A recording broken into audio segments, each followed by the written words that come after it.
We're so glad you've joined us on the ERLC podcast to explore how the Bible addresses important cultural issues pertaining to life, religious liberty, marriage and family, and human dignity, and how we can walk in wisdom for God's glory and for the flourishing of our neighbors. If you're enjoying this podcast and find it helpful, please leave a review wherever you listen. This will help more people find and benefit from what we're learning together. We are grateful for the time you take to join us for these conversations.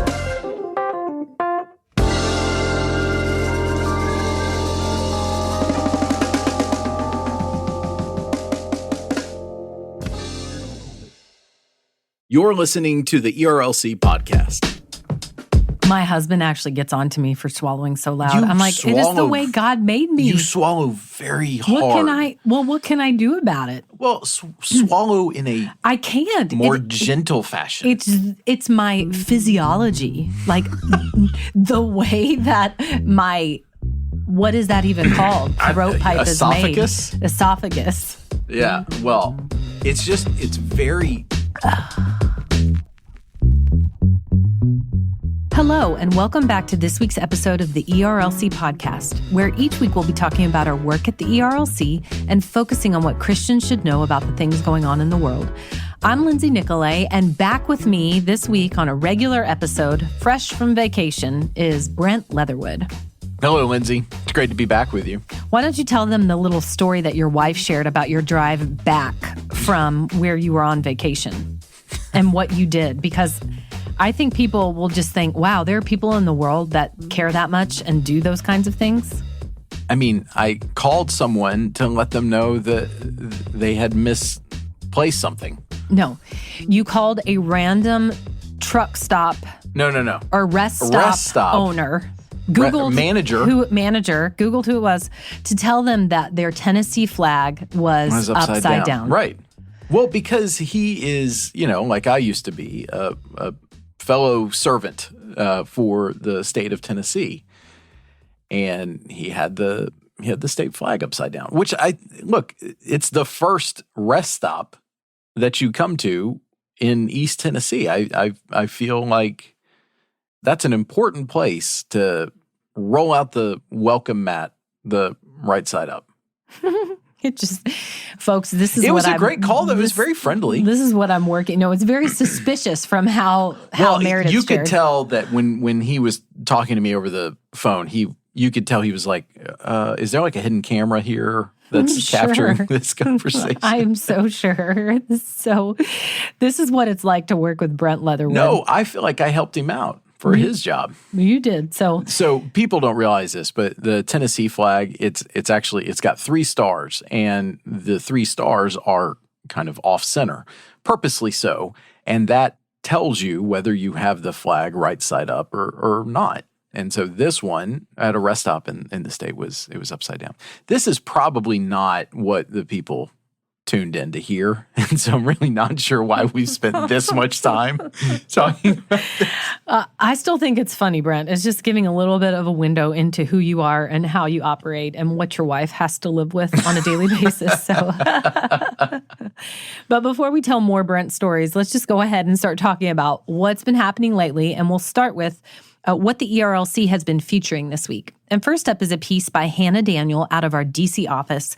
And it's an excellent explainer about a new wave of pro-family policies and how that's an encouraging trend in the pro-life movement. So she writes in the intro, since the overturning of Roe in the Dobbs decision, we have been talking about regularly how that is a major victory for the pro-life movement. However, it's just the beginning of what those of us who believe in the value of all of life from the moment of conception until the day of natural death, we've been saying that although that was a major victory in the pro-life movement, there is still a lot of work to be done to support these babies and these abortion-vulnerable mothers and families in the hard decisions that they're making and in the tough work of raising children or in choosing adoption for their child. There's just a lot of support that is required. And One of the areas of support is economic. And Hannah says this: financial insecurity is cited by 73% of women who choose to have an abortion as the primary driver of their choice. For Christians, that statistic should represent a sobering challenge. While we will continue to work relentlessly through policy and law to make abortion illegal across the country, that simply is not enough. We must also redouble our efforts to make abortion unthinkable to a woman in crisis because of the abundance of support and resources available to her. And she goes through to talk about a biblical foundation for supporting families and what Southern Baptists have said through our resolutions. And then she points out recent legislative proposals, policy proposals that lawmakers have been making. And we're not saying this one is better than the other, but what we're doing and what she's doing is pointing out the fact that people are starting to think in ways that would incentivize families, incentivize marriage, help provide some economic support so that mothers would be less likely to choose abortion. And while it's complicated and not a one-and-done thing, we are still very encouraged by this trend of these pro-family policies that are being proposed. Right, exactly what you said. We're encouraged by this trend because it helps push back on this narrative out there that really is not true, that the pro-life movement has only cared about the lives of these preborn children up until they're born. And then after that, it's as if we don't actually care. Well, that's not true. And so this is an encouraging trend. And we are thankful that our policymakers are putting such significant thought into ways that our laws can encourage and reward or just make it easier to have a family. In the Roe environment, it was very easy to have an abortion. And now in this post-Roe environment, frankly, it should be easy to have and raise a family. And look, policymakers have always used our laws to incentivize certain behaviors, whether it's through tax law or whatever. In this sense, it is a good thing that we are envisioning more proposals out there to help individuals have and raise families. And so, whether it is a mother in an unplanned pregnancy, a family that's just in crisis, whatever the situation is, we should make it so that the family is both protected and defended and rewarded. And why is that important to us as Christians? Because the family unit, is one of those distinct institutions that was created by our God. And so this is back to what you said, the title that you gave this is very appropriate. This is an encouraging trend. And we want more of our policymakers, whether they're at the federal level or the state level, to be thinking along these pro-family lines.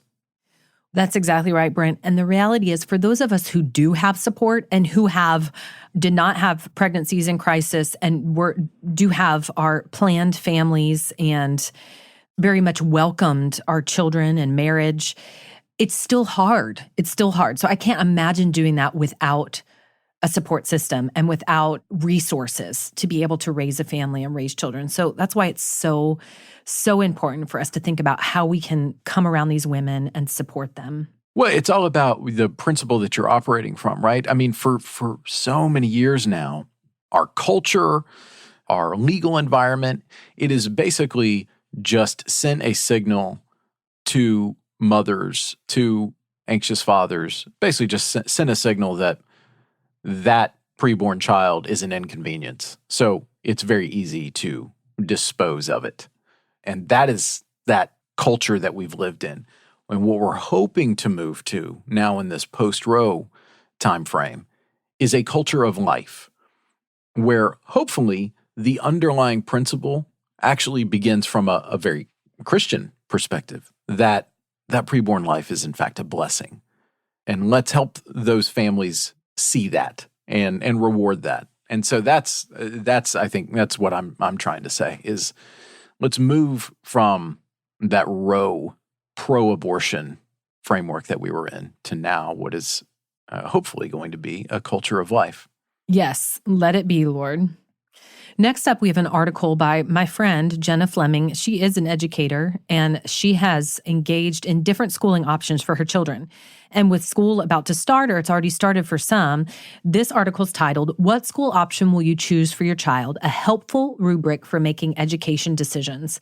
And I like this article because Jenna doesn't say any one option is the best for somebody. As Christians, we know this is not a black and white issue. This is not a first tier issue. This is a wisdom issue for your family.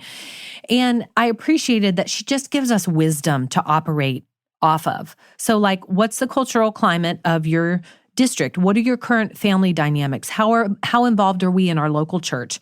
And then she gives us 3 action steps. Pray for wisdom, get equipped, keep an open hands mentality. And she reminds us at the end here, and this is what's most important, regardless of what decision we make for our family, keep the conversation going and the relationship with your children strong as you continually point them to Jesus. If you are homeschoolers, private schoolers, public schoolers, or somewhere in between, the most important education we can give our children is teaching them who our God is and living a life following Him as our King. In the kitchen, at the ball field, during homework, in the car, or in the yard, we will teach our children to love the Lord with all that they are. There is no better choice than this. And that, for us as believers, is ultimately what it comes down to. This is certainly timely with the school year upon us, or even started in some areas. And, obviously Scripture doesn't lay out any particular mode of education. But I like this broad piece that she's written that just kind of explores and gives parents as you said, a rubric to just kind of determine what is the best for their family, what works best in the context where God has planted them.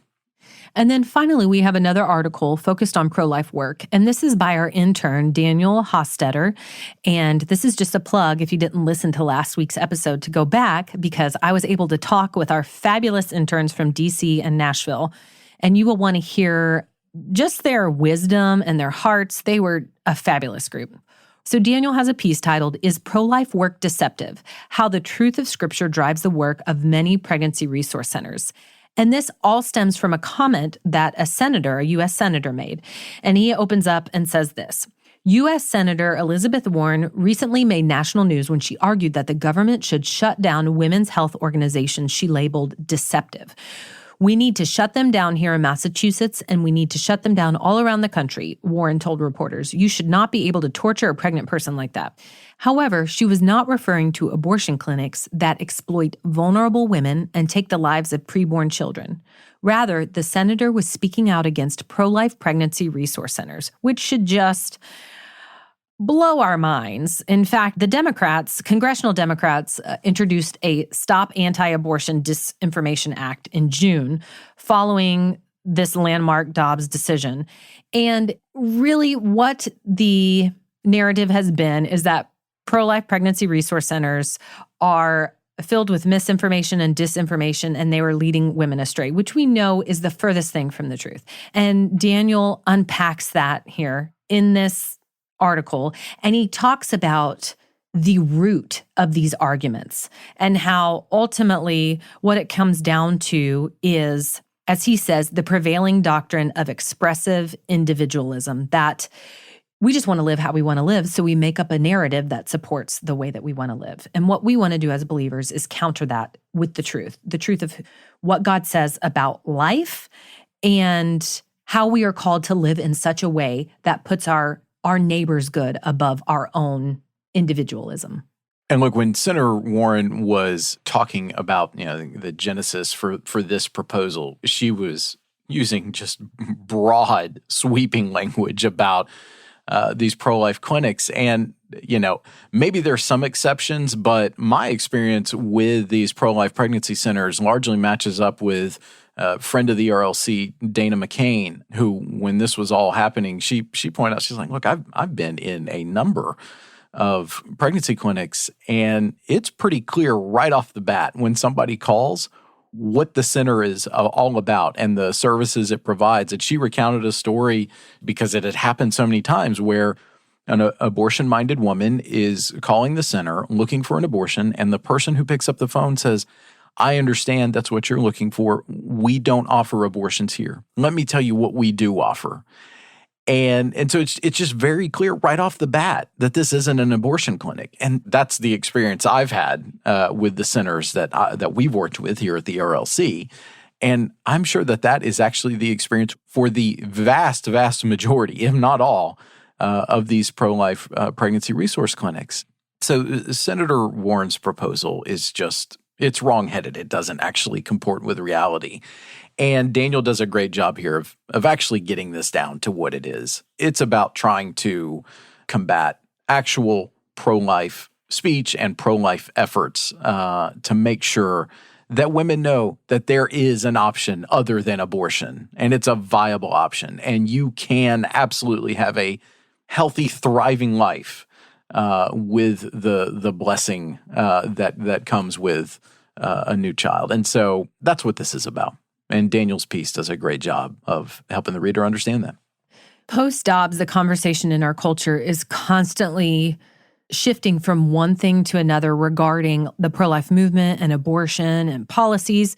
So there is a lot of information coming at us fast. And as exampled through Hannah's piece and Daniel's piece, we're going to try to consistently provide you with updates and with articles that help explain what is going on in our culture as it relates to abortion, how Christians should think about it, and what we can continue to do to make abortion illegal and unthinkable in our country and to promote a culture of life. You know, as I say every week, we have a lot of other great resources on our site. I encourage you to go to ERLC.com and check them out. But for now, Brent, that's what's happening on ERLC.com. Moving into our culture section this week, Brent, why don't you fill us in on what's been going on? All right, Lindsay, we will pick up right where you left off with that helpful piece on abortion by going to Kansas, where this week I know a whole bunch of our friends and colleagues out there were wondering about the fate of the constitutional amendment that was on the ballot this past Tuesday. So this first story comes to us from Baptist Press. Kansans defeated the Value Them Both amendment by a 59 to 41% margin on Tuesday in the nation's first statewide vote on abortion since the U.S. Supreme Court reversed the Roe v. Wade ruling. In its June 24th decision in Dobbs versus Jackson Women's Health Organization, the High Court returned abortion policy to the states by overruling the 1973 opinion that legalized abortion nationwide. Just for clarity, we should help folks understand, this ballot initiative was already scheduled to be voted on prior to the Dobbs decision happening. It's only in light of the Dobbs decision happening that it took on even more importance. The reason it was placed on the ballot was because, according to the story, it was a response to a decision by the Kansas Supreme Court. The proposed amendment said that the state constitution, quote, does not require government funding of abortion and does not create or secure a right to abortion. The state Supreme Court had ruled in 2019 that the Constitution protects the right to an abortion. The defeat of the Kansas amendment came amidst frequent actions in the post-Roe era by courts that have been both favorable and unfavorable to state bans and by the Biden administration to try and protect abortion rights. So this actually was very familiar to me because this mirrors a constitutional amendment that we did here in Tennessee back in 2014 that was successful. It was also an uphill climb, but in that instance, it really started gaining momentum in the last 6 weeks or so as people really started to understand this is a pro-life amendment. And it will reverse, just as happened here or as was the situation here in Kansas, it would reverse a prior state Supreme Court ruling. And to this day, the work on that amendment is one of the things I'm most proud of in my time in electoral politics. But this constitutional amendment, it failed. And the reality is there's probably a whole host of reasons for why it went down. Anytime you have a statewide effort like this, it requires a gigantic investment in terms of educating voters. And I'm not familiar with whether that happened here. But then B, since it did happen in the immediate aftermath of Dobbs, I mean, Dobbs, for better or worse, just basically turned over everything at the state level. And so states now are really active in an area of policy where a lot of states just hadn't been. And then B, I know this, over the last month, pro-life supporters in Kansas were having to push back on the messaging that was coming from pro-choice supporters, abortion supporters, that this was going to criminalize mothers, and that this was even going to allow for the prosecution of things such as, ectopic pregnancies and miscarriage. I mean, so there was just a lot of messaging out there that's not accurate, but it was putting pro-life supporters really on the defensive. And so because you're having to bat down these instances, they seemed, at least in the final stretch, to not even be able to get a positive message out about how this is a pro-life move, how it would save lives. And so it was, it's a setback. There's no doubt about it. It's a setback for pro-life efforts there.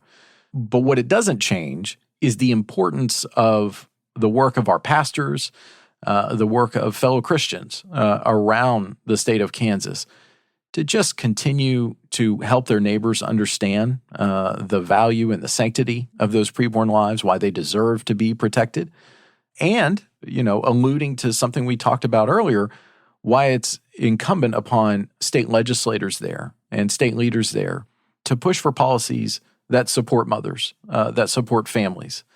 And I think that's the way that we'll get through this. I've read some comments that are in this BP story and elsewhere about how the pro-life supporters there are probably going to go back to the drawing board and push for an incremental step. To be clear, I actually think this is an incremental step, because functionally what this ballot initiative and the constitutional amendment was saying is that their state legislature would have the ability to regulate abortion. And so that actually is an incremental step. What they're talking about is maybe going back and pushing for a 15-week abortion ban, which was a law that was at the center of the Dobbs case, or something similar. Well, whatever it is, if it saves one additional life, it's worth pursuing. That would be what I would say.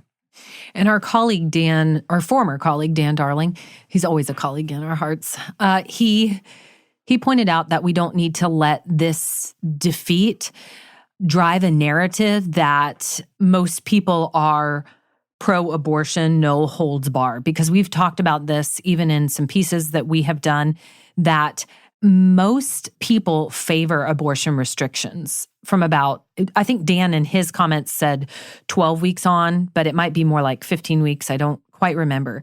But this doesn't need to be used as proof that, see, our nation favors this is no one restrictions. State. This is one state. This is one state and one moment in time for a state. So I think it's important to remember that and to not be discouraged overall. Right. No, exactly. I mean, this is now what the playing field is in the wake of the Dobbs decision. States now are able to pursue their own initiatives as it relates to abortion. And so in that sense, conceivably, there will be 50 different routes taken. There will inevitably be successes as well as challenges in that environment. That's because democratic efforts in our republic are inherently messy. And so this should not be seen as some sort of nationwide rebuke of the pro-life movement. Instead, it should be seen as a setback for pro-life efforts in Kansas based on some pretty specific factors, although I mean, some of the overall, reaction to the downfall of Roe certainly played into this. But Kansas is different than probably the state that you're in if you're listening to this. And so it shouldn't be taken as that, absolutely. We don't need to overread one particular election result. And that is definitely where some of the national narrative is. But when talking about the national narrative, we should point this out. Gallup this week released findings that abortion is actually moving up on the priority list of voters. And that's not too surprising in the wake of Dobbs and just how much we are actually talking about this issue. But Gallup in their release said this: when Americans are asked to name the most important problem facing the U.S., 8% of the results mention a focus on abortion. While not high on an absolute basis, this is the highest such percentage since Gallup began tracking mentions of abortion in 1984. Additionally, another 6% of Americans named a related issue, problems with the nation's judicial systems and courts. Abortion ranks behind 3 other issues on the most important list in Gallup's July 5th through 26th update. Inflation and dysfunctional government or bad leadership top the list, with another 12% of Americans making general complaints about the economy. In addition to specific mentions of inflation, 5% of respondents mentioned fuel and gas prices. So, again, it's not like abortion is just racing up the list and it is just everybody's top concern, but it's a noticeable uptick in when you look at something like Gallup, which tracks, with a regular survey, what voters are talking about and interested in. And so that is something of note for sure. Well, and it makes sense in light of the national conversation and the historic ruling about abortion that just came down. Yeah, and we should be abundantly clear. Just because it's moved up the list slightly doesn't mean that is a move towards pro-choice or pro-life. As a matter of fact, it's probably reflective of both. I mean, look, I'm certainly more motivated about the pro-life cause because it's like, wow, there's a lot of opportunity now, given the way that all the states can interact on it. Like, it is just necessarily higher on my list. So I would answer that as a pretty high priority if I was to be asked by Gallup what my priorities are. So that's the thing. Just because it is rising on the list of things that voters are talking about or concerned about doesn't necessarily mean that, that means more pro-choice people are coming out. That's just not the case. Another big story this week was House Speaker Nancy Pelosi landing in Taiwan and, by doing so, angering China. So this story comes to us from Axios, and it says this: House Speaker Nancy Pelosi landed in Taiwan Tuesday despite threats from the Chinese government that there would be, quote, serious consequences for the visit. Beijing claims sovereignty over Taiwan and reacts furiously to any gestures that seem to treat the self-governing island as an independent country. Pelosi, who is the most senior U.S. lawmaker to visit since 1997, tweeted that the visit honors America's unwavering commitment to supporting Taiwan's vibrant democracy. She made the trip, which had bipartisan support in Congress, despite President Biden cautioning publicly that the U.S. military felt it was not a good idea right now.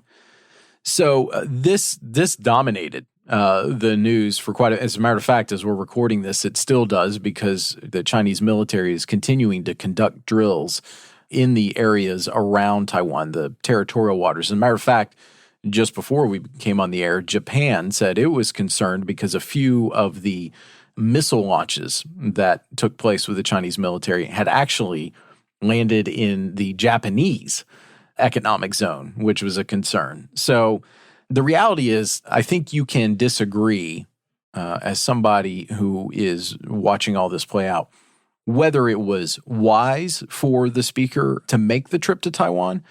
But once it became public, as a matter of fact, I think it was leaked that she was thinking of going to Taiwan. Once it became public that was a possibility, I don't think you can disagree that she should not have then gone.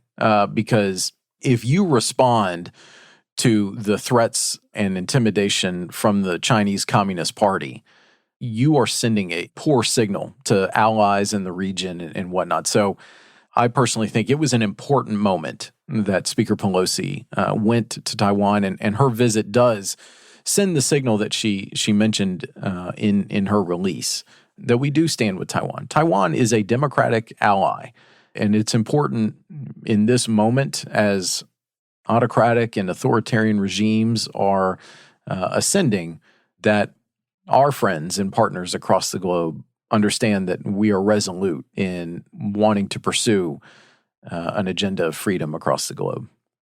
We don't normally appreciate what Nancy Pelosi does, so right. This is refreshing. Now, help me understand. So, did she effectively was she insubordinate to President Biden? Not listen to him, or? No, not at all. Well, I mean, our system of government doesn't work like that. She heads the Article 1 branch of government. She is her own independent leader in our political structure. And so she has the right to really go wherever she pleases. because she is, after the vice president, in the line of succession to become president, there is a duty owed to her to make sure that she is protected as she travels overseas. So obviously, something like this is not taken on lightly. The U.S. military was fully briefed on what she was planning to do, and I mean, we should give credit to the administration, to the Pentagon, our Defense Department leaders, because when she landed in Taiwan, she had a very impressive array of U.S. military that was anchored close by to Taiwan to make sure that China did not do anything untoward to her personally or while she was there. So no, she is an independent leader in our government, and so no, she wasn't insubordinate. As a matter of fact, that's part of China's critique of this, is because President Biden and Speaker Pelosi are a part of the same political party. They were trying to say that it carries more meaning, that in fact America wants to change its foreign policy as it relates to China and Taiwan, which our foreign policy as it relates to them is known as something called strategic ambiguity, which means we don't formally, legally recognize Taiwan as independent from China. But we do make a lot of other moves that support their democracy and their right to protect themselves from, for example, a potential Chinese invasion. And so that's essentially what her visit signified, is that we're going to continue to honor those commitments. And China just doesn't like it. And we need to be very clear about that. The Southern Baptist Convention, for our audience, has long called for China to be opposed, whether it is through democratic reforms, whether it's through opposing them morally, or whether it's calling out the specific actions that they're doing. For example, right now against the Uyghur people, and us being the first convention of churches to call that a genocide. And so the SBC actually has a fairly long and distinct record of calling out the atrocities of the Chinese government. And so in that sense, what Speaker Pelosi did here very much aligns with that sentiment. Moving on, our next story is actually one that is just utterly tragic. A member of Congress and two of her staff members that were traveling with her were killed in a car accident. And so this story comes to us from Reuters, and it says, U.S. Congresswoman Jackie Walorski and two members of her staff died on Wednesday when the vehicle they were traveling in collided head-on with a car that had veered into their lane, police in Indiana and her office said. Walorski, 58, a Republican who represented Indiana's 2nd Congressional District in the U.S. House of Representatives, was mourned by President Joe Biden and her colleagues in Congress as an honorable public servant who strived to work across party lines to deliver for her constituents. The White House said it would fly flags at half-staff in her memory. The Congresswoman had been traveling with her communications chief, Emma Thompson, 28, and one of her district directors, Zachary Potts, 27, when they were traveling in Elkhart County, Illinois.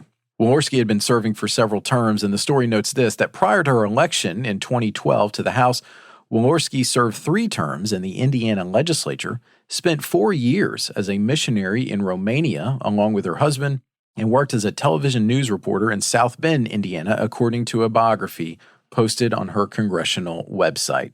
President Joe Biden said he and Walorski may have represented different parties and disagreed on many issues, but she was respected by members of both parties for her work on the House Ways and Means Committee on which she served. Speaker Pelosi said in a statement that she passionately brought the voices of her North Indiana constituents to Congress, and she was admired by colleagues on both sides of the aisle for her personal kindness.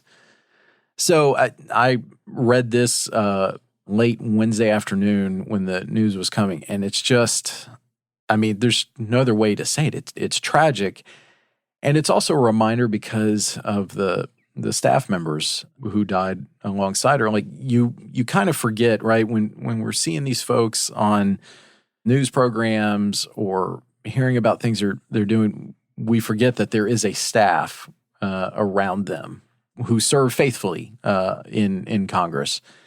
And I mean, this It's such a devastating story, not just for that office, but for Capitol Hill and for the communities that she served back in Indiana. It's so sad. And actually, I used to live in Indiana, right down the road from South Bend and close to Elkhart. So the area hits close to home. It is tragic. And as you pointed out, our former colleague Jeff Pickering said, it brings to mind the fact that underneath all the politics are just real men and women who are serving. And these kinds of things have real effects on people and families. So we need to just pray for their family members. It's just so sad. Yeah, one of our colleagues, Chelsea Soblick, she knew the communications director. They had just been talking just a few days ago about trying to get lunch together soon. So it is a very sad moment, and it is appropriate that flags will fly in half-staff, at half-staff, I should say. And, of course, our thoughts and prayers are with her family, the family members and friends of those staff members. And it was a hard day on Capitol Hill for sure. So, Lindsay, those are the three big stories this week. And so that's your look at This Week in Culture. And now it's time for the Lunchroom, where we tell you what we've been talking about with each other. Brent, what do you have for us? Well, not to talk about something else that's sad, but this week the world of baseball lost one of, if not the most well-known broadcast voice it has ever had. Vin Scully, who narrated a number of important games, but was specifically attached to the Los Angeles Dodgers. Actually, he started in Brooklyn. But he had been a voice for so long, and I mean he called Hank Aaron's home run game where he broke Babe Ruth's record. So I mean he was more than just the voice of the Dodgers. In many ways, he was the voice of baseball. Well, I found a touching piece about his legacy over on Fox News, and I just thought it was great. And so I've shared it here in our show notes, but the author writes this, Joe Morgan, he writes this: "It was the soothing tone of Scully's voice that taught fans the game of baseball, that brought families together after dinner, and that still to this day reminds us of home." And I just thought, what a perfect little way to encapsulate all that Vin Scully meant to baseball fans and especially Dodgers fans. And he died earlier this week at the age of 94. And so he lived a good long life, and he brought baseball to life for so many. Well, Brent, what a sad lunchroom. And I care about this because it involves somebody dying. And so I'm very sorry for your loss. I don't know what to say because I don't know who Vin Scully is. And once again, it involves baseball. And I've been instructed to not talk about snacks because that's generally what I talk about when you bring up baseball. So I'm sorry that the voice of the Dodgers has died. He lived a long life, but who will take his place? Do you want to take his place as the voice of the Dodgers? Or would that just be terrible because you're a Braves fan? Yeah, no, he would be in the category of irreplaceable.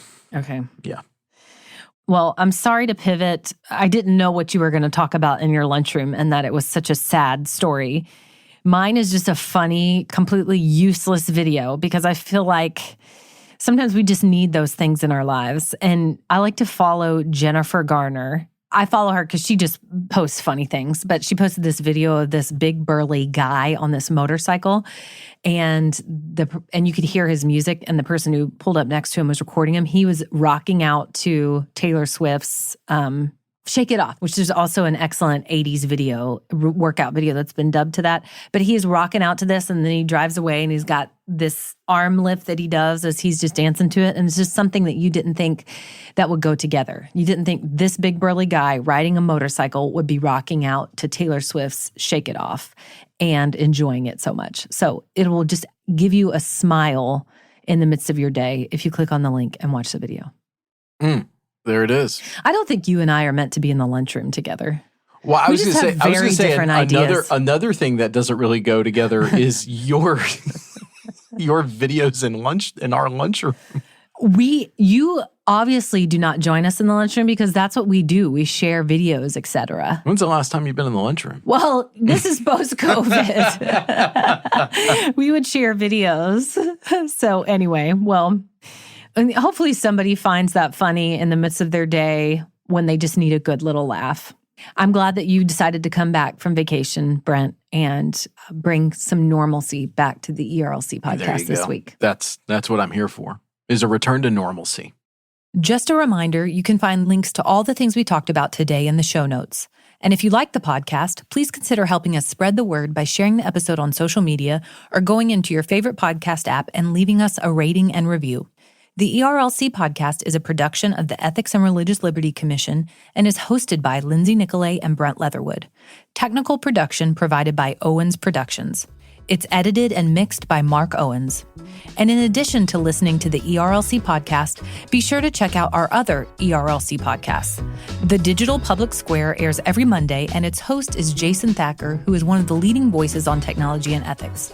And if you like staying informed about important policy decisions that matter to Southern Baptists, Capitol Conversations is our podcast directly from Capitol Hill, which is hosted by our colleague, Chelsea Sobolik. Search for The Digital Public Square and Capitol Conversations wherever you listen to podcasts. Thanks again for listening, and we'll be back next week with more content.